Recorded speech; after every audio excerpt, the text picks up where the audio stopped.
We're going to take the interior out of this 2005 Vibe to check under the floor for any rust or damage, as well as prep it for sound deadening. On the front here, there's two 14mm bolts. Once you get those loose, you just slide the seat forward and then go to the rear. On the back, there's a 14mm bolt into the center tunnel. And here there's a cover with two tabs on the front that lifts out and exposes the last 14mm bolt. With the seat tilted back, here's the connector for the seat belt sensor.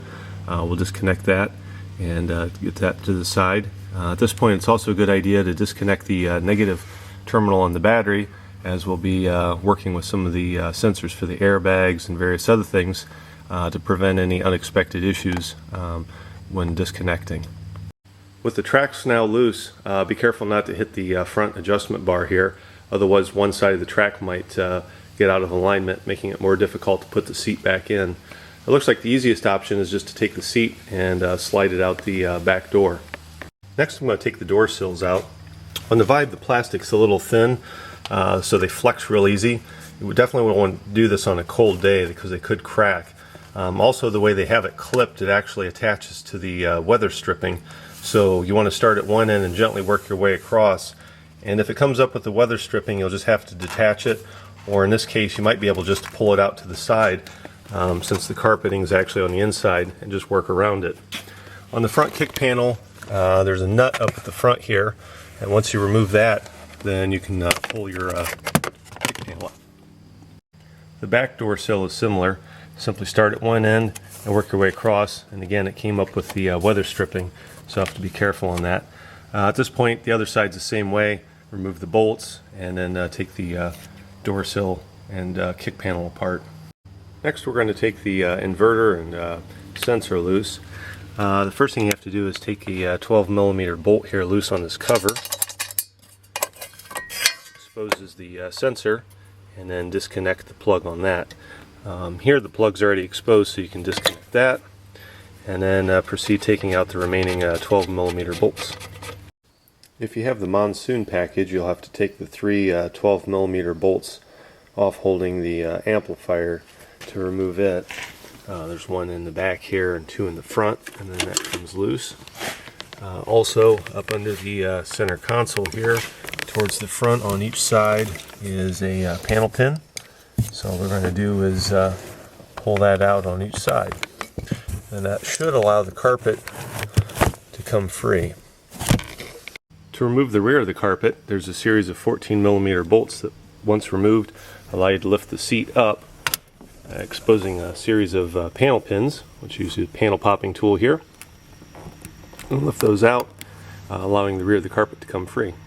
To take the seat belt loose, this clip slides off the bottom of the bracket here, and 14mm bolt, and then the seat belt comes free. To the front, the dead man pedal here, I couldn't find a good way to get in to actually release the tabs because it's pushed flat to the carpet, so I just took a panel popper and gently worked around the edges, and then eventually it'll just come loose. However, you can see that it uses these odd connectors here, and there's a tab you can't get to, but you have to push it in to release it. In this case, I kind of deformed the one, but there's really no good way to get in to get the tab. Next, I've taken the B-pillar cover here loose and pulled it out of the way. Then there's a series of three keepers that hold the carpet and wiring. What I've done is taken the panel popper, pop this loose, and then it's kind of hard to see, but it actually kind of unlatches, and then it releases the carpet. You can see how there's like a little eyelet here in the carpet that goes around, but you have to pull it loose, then release it, and then the carpet comes free. There's two in the front here, and then one next to the rear seat back right there. Next, we're going to take the center console loose. Series of 4 bolts in the back. You'll want to grab as many extensions as you can, and possibly a deep well socket, to be able to reach the 10mm bolts in the bottom. On the front, there's two 10mm bolts. Once you have all 4 bolts out, take the emergency brake, lift it all the way up.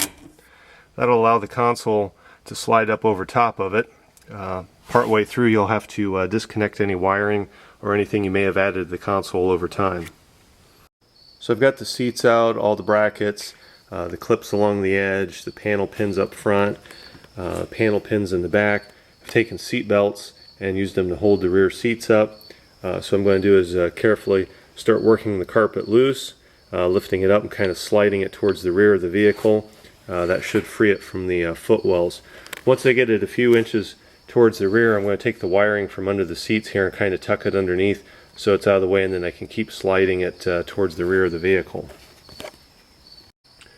Okay, I had to roll it a little bit along the B-pillars here to free it, and then I was able to pull it back. I've shoved the wires down, and it's now free in the front here, the center console and everything. So I'm going to try to see how flexible it is. I'm going to try to roll it kind of in half and then take it out the back door. If able to fold it in half and then slide it out one of the rear doors, so it's upside down. This is the driver's side over here, on the passenger side there. Here on the driver's side, you can see how it has water deposit that started to rust under the floorboard.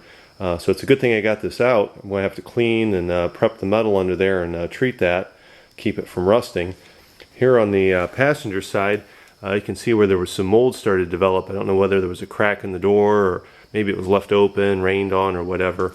But it had stayed wet for a long time and started to mold. So good thing to get this out, clean it up, and get it ready. Here we're looking at the driver's side after I removed the carpeting. You can see how well developed this rust spot is. It's actually so severe that the top layer of metal has rusted through, which is right here, and it's actually, that's the bottom of the floor pan right here, or top of the floor pan you're looking at. You can see how well developed this rust is. It's bubbled, blistered the paint. It's actually under the factory sound deadening here. I'll have to lift that out and try to clean that up. I'll have to grind this away and see what I can do. Not sure if it was a spilled coffee, soda, or years of wet feet that accumulated this, but if you spill anything in there, you always want to make sure you get it cleaned up and dried as best you can, even if you have to come here to the edge and lift it up and blow air under here. Otherwise the sugar and everything in there will keep condensating moisture, and then it'll eventually cause that rust spot. I'm getting ready to put the interior carpeting back in, but first I have to do some work. You can see that the front padding was damaged. There was some spilled drinks or salt that rusted the floorboard, and what I'll have to do now is take that padding out, save it intact, and use it as a template to cut new dampening material. And what I was able to do is lift around the edges, and it pretty much comes up in one piece. Then there's a liner in there. You can see how extensive that damage was and how much that liner stopped. And what I'll do is I'll finish removing this and then mark a template on a new piece of material and go from there. I've got the old piece laid on the new material. I've traced it out and cut it. With the scraps here, what you'll want to do is save them. On the OEM material, you can see there was some double layering, so I'll be able to reuse those scraps.